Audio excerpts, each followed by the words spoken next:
You could be beautiful, smart, kind, loyal, and he still might not choose you. Sounds harsh, right? But here's the truth. No one wants to say out loud, men have options. Lots of them. With a single swipe, he has access to dozens, sometimes hundreds of other women. And in this world of endless choices, being a good woman is no longer enough.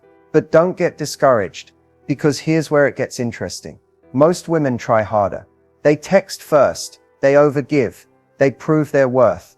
But what if I told you that the moment you try to prove yourself, you've already lost your power?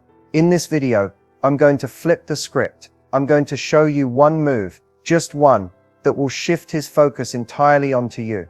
A move so subtle, yet powerful, that it quietly tells his brain, she's not like the rest, and I might lose her. And that fear, the fear of losing you, that's what makes a man choose. This isn't about playing games or manipulating anyone. It's about stepping into your value in a way most women never do, because no one ever taught them how. So if you're tired of being almost enough, if you're done watching him chase other women, while you're stuck wondering why not me, stay with me.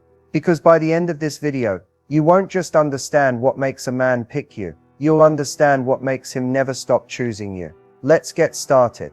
You're thinking about him all day. The conversations flowed, the connection felt real, and the way he looked at you, it meant something. Maybe he even said it, I'm really into you. So why does it feel like he's slowly disappearing?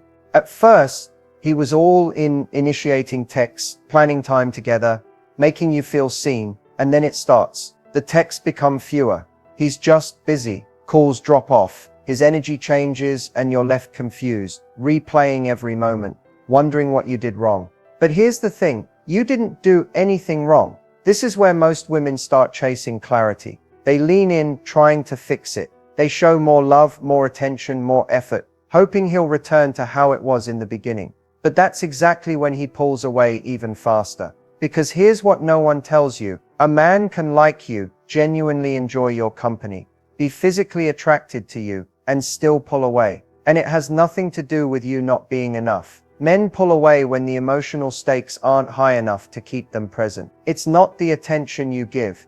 It's the space you take up in his mind that keeps him engaged. When a man senses that he already has your full attention, your availability, your emotional energy, all without having truly earned it, something in him subconsciously relaxes. Not in a peaceful, committed way, but in a way that makes him think, this is safe. It's too easy. What else is out there? That's the shift. When he no longer feels he could lose you, he stops trying to win you. And that's exactly where your power is. Because once you understand how to hold your value without chasing, how to let your presence create emotional tension instead of pressure, he doesn't pull away, he leans in. Because deep down, every man wants to feel like he's choosing someone who doesn't need him, but wants him anyway. And in just a moment, I'm going to show you exactly how to make that shift, with one powerful move that most women never use. Stay with me.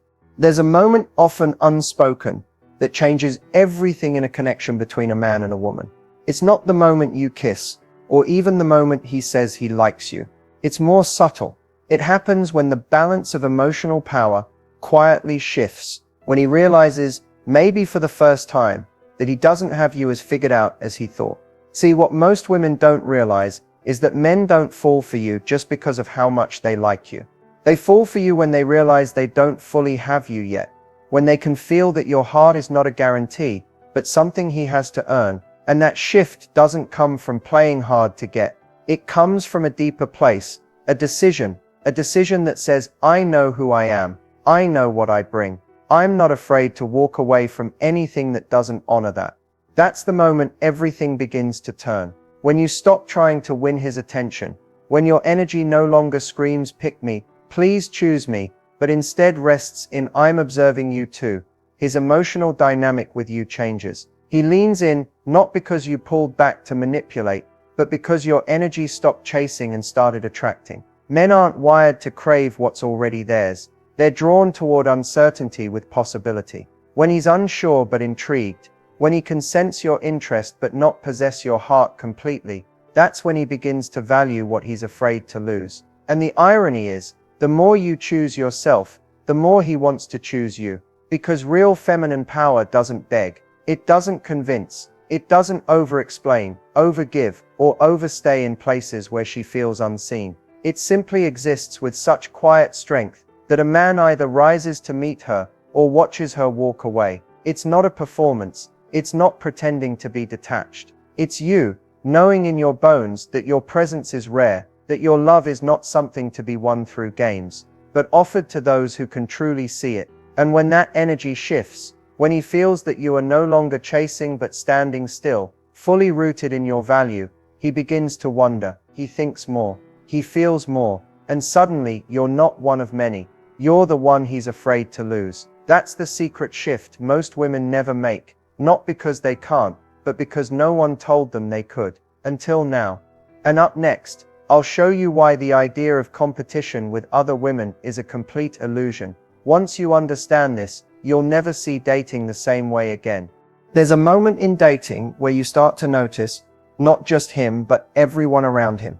The women who comment on his posts, the ones he seems to glance at when you're out, the ex he's still friends with. You might not say it out loud, but inside there's this quiet voice asking, how do I stand out? How do I compete with all of this?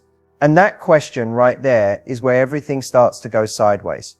Because the second you start trying to stand out, you slip into the belief that you're one of many, that you need to prove, perform, or perfect something about yourself in order to be chosen.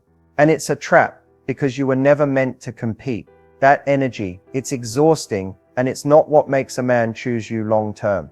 You want to know what does: stillness, self-assurance, that quiet confidence that says, I'm not here to be better than anyone, I'm just here to be me.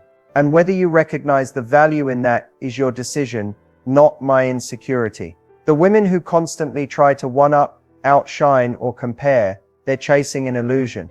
Because a man might notice beauty, might flirt with excitement, but the woman he can't stop thinking about is the one who doesn't flinch in the presence of other options. She doesn't rush to text back faster. She doesn't dress up just to keep his interest. She doesn't spiral if he looks at someone else. She knows who she is, and more than that, she knows there is no other woman, because no one else is her.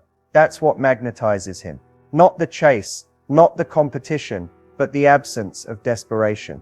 The way you carry yourself like you're already full, already complete. The way you let the world move around you while you remain centered. And here's where it gets even more powerful. When you stop trying to compete, you stop attracting situations that require it. You start drawing in people who see you clearly, because you're no longer filtering yourself through insecurity. You're not trying to be liked. You're living in alignment with what feels true. And that truth, it can't be copied. It can't be rivaled. It stands on its own. When you stop running someone else's race, you create your own lane, and suddenly no one else is even in it. So the next time you catch yourself comparing, pause, breathe. Remind yourself that no one can offer what you offer when you're fully rooted in your authenticity. Not louder, not prettier, not more confident, just real. And that kind of woman, she doesn't compete because she already knows she's the prize. There's a moment after every date that matters more than any part of the night itself. It's the moment he's alone, driving home, lying in bed, phone in hand, screen dark, and in that silence, his mind either replays the way you made him feel, or it starts to forget. Most women focus so much on making a date good, on being funny, sweet, interesting, attractive, that they forget what really lingers. It's not the jokes you told. It's not your outfit. It's not even whether the conversation was perfect. It's the feeling you left him with, the emotional imprint. And more often than not, that imprint comes from your words, but not the ones you think. It's the little sentence that slipped out with confidence, like, I'm not for everyone, and I'm okay with that. Or the way you casually said, I'm not afraid to start over if something doesn't feel aligned. It's those moments, unapologetic, grounded, effortless, where he hears something he doesn't usually hear, and it hits differently. Because most people speak to be liked. But when you speak from self-knowing, from emotional clarity, from calm certainty, it sticks. Not because you were trying to impress him, but because you weren't. Think about it. When a man's used to surface-level conversations, compliments or flirty banter, a woman who speaks truthfully, without agenda, becomes unforgettable. You say something simple, but powerful, and it echoes in him, a day later, a week later, maybe months, not because it was dramatic, but because it was real. And those words, the ones that land deeply and make him sit with himself, that's where emotional connection starts to form. It's not about being poetic or polished, it's about presence. It's about letting him see who you are, not through a performance, but through the quiet confidence in your voice, when you say what you mean and mean what you say. The reason it sticks is because it's rare. Rare to meet someone who speaks without trying to control the outcome. Rare to feel that kind of steadiness. Rare to hear a woman say something that doesn't beg for a reaction, but simply lands. When you stop trying to be impressive and start speaking from a place of wholeness, everything changes. He'll remember the way you smiled. Yes, he might replay the way your hand brushed his, but the thing that haunts him in the best way is that one line, that unexpected truth you dropped, like it was no big deal, but for him, it was everything. And that's how you stay in his mind, long after the night ends, long after the words fade, long after he thinks he's moved on. Because some women are remembered, but the ones who speak from truth, they're never forgotten. There's a moment in every man's mind where something shifts. It's quiet, internal. He doesn't even fully understand it himself. But it sounds like this: if I lose her, I'll regret it. And once that thought enters, it becomes a thread he can't pull out of his mind. So the real question is, what makes that moment happen?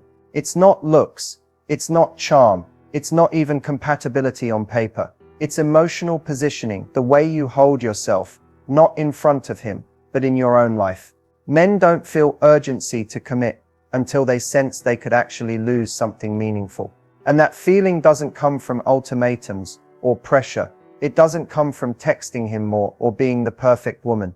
It comes when he realizes you're not waiting for his decision, not waiting for him to catch up, not holding your breath, hoping he figures it out. You're living, you're blooming in your own space. And he knows if he doesn't show up fully, someone else eventually will. That's where the fear kicks in.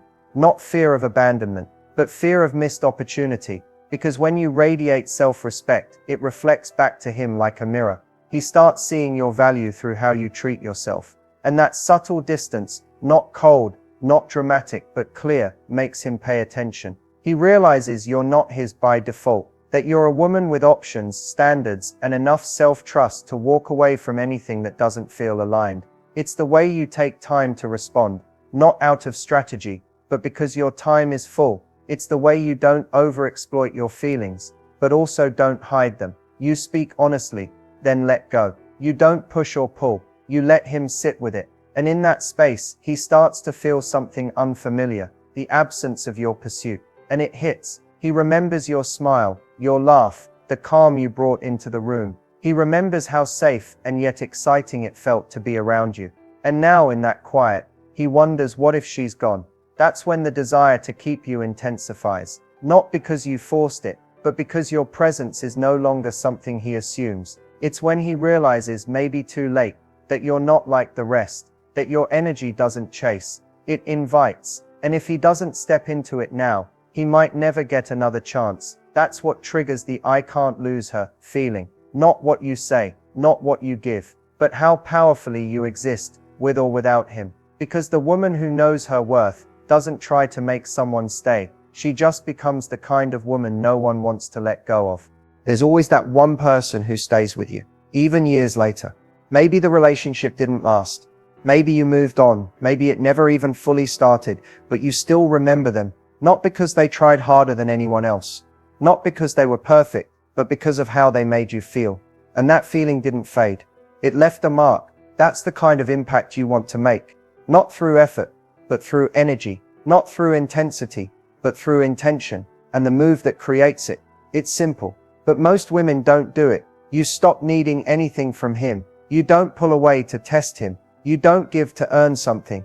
You don't love with the hope of being loved back. You simply stand in your truth and let him feel what it's like to be around a woman who is whole. That's the move. Not a text, not a phrase, not a strategy. Just the decision to show up with zero attachment to whether he chooses you, because you've already chosen yourself. This is rare, it's disarming, and it's unforgettable. because most people interact from a place of wanting. They want attention, they want clarity, they want assurance. But the person who shows up with no agenda, no pressure, no fear of loss, that person shakes something inside you. They're different. When a man meets a woman who holds herself this way, it's not something he can explain. It's just a feeling, a pull, a sense that if he doesn't take this seriously, he'll look back and wonder what he let slip through his fingers. You become the one that redefines the standard, the one he measures others against, without even realizing it. Not because you tried to impress him, but because you were never performing for his approval in the first place. You gave him presence, honesty, softness without surrendering your self-respect. You didn't chase,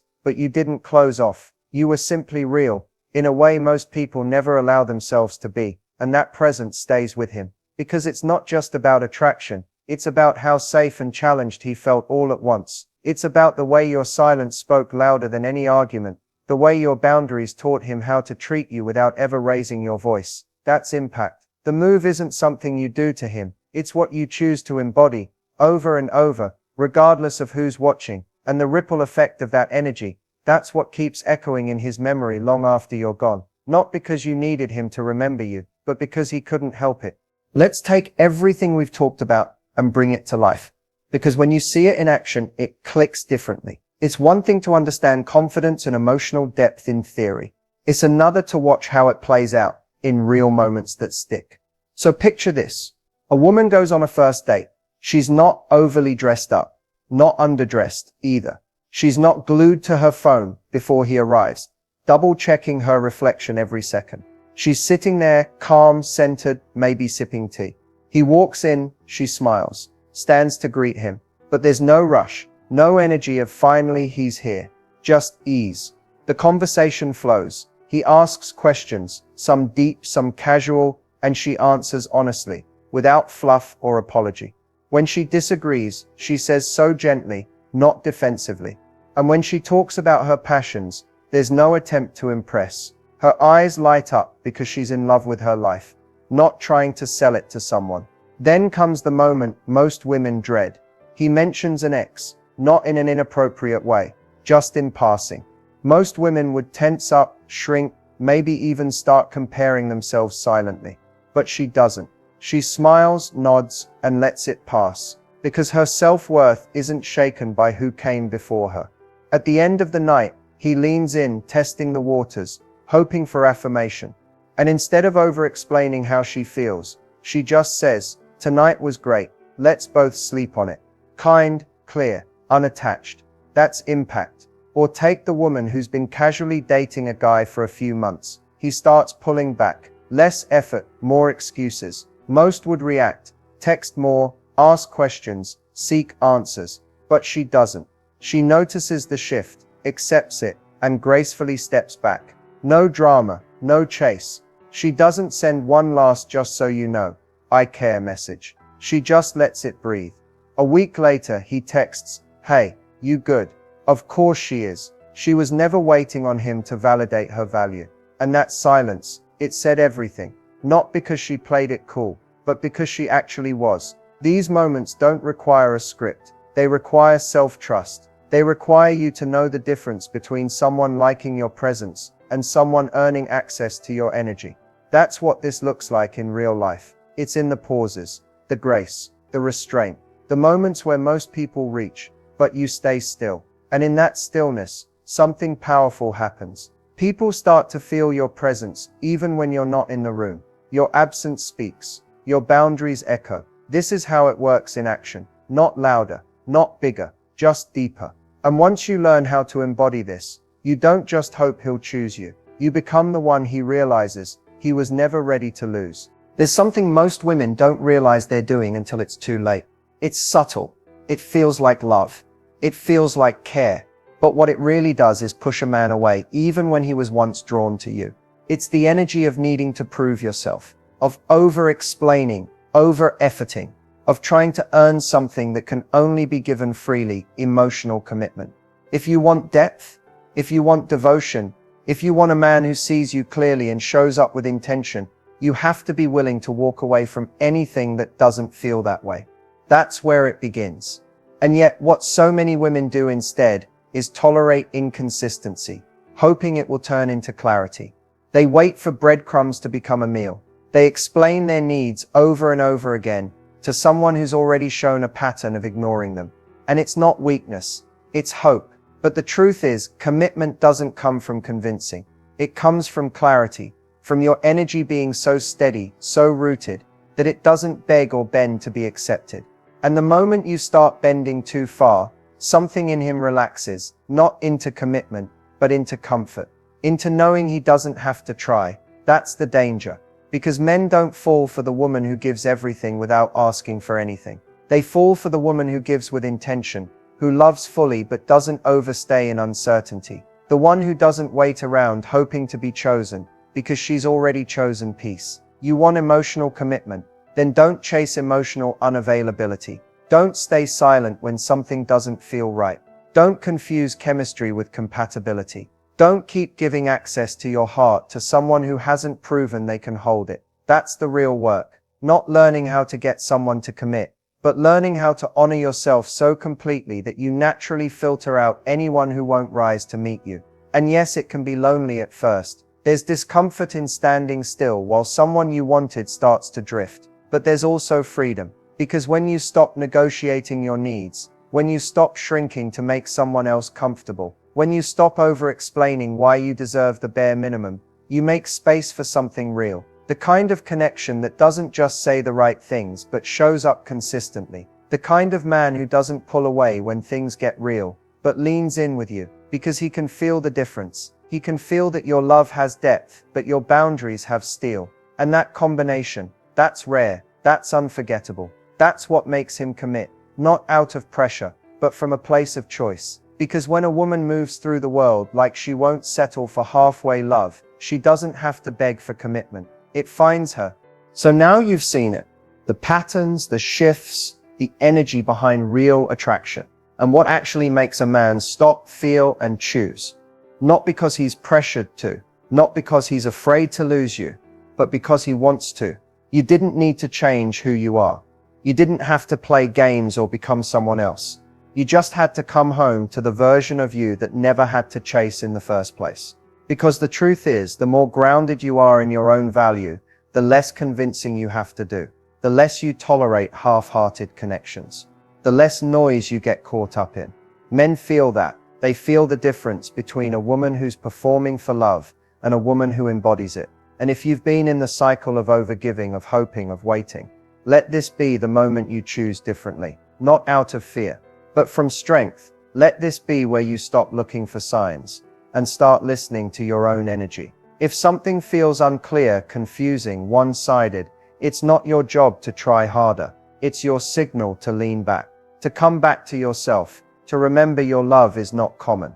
Your presence is not replaceable. And the person who truly sees that won't need to be convinced. He'll feel it, and he'll move toward it. So what's next? You live. You stop obsessing over what he's thinking, and start focusing on how you feel in his presence. You speak honestly. You walk away quietly when needed. You return to the woman you were before doubt made you smaller. Because the second you decide you are no longer available for almost is the second the right kind of man will start to take you very seriously. And until then, you don't wait. You rise,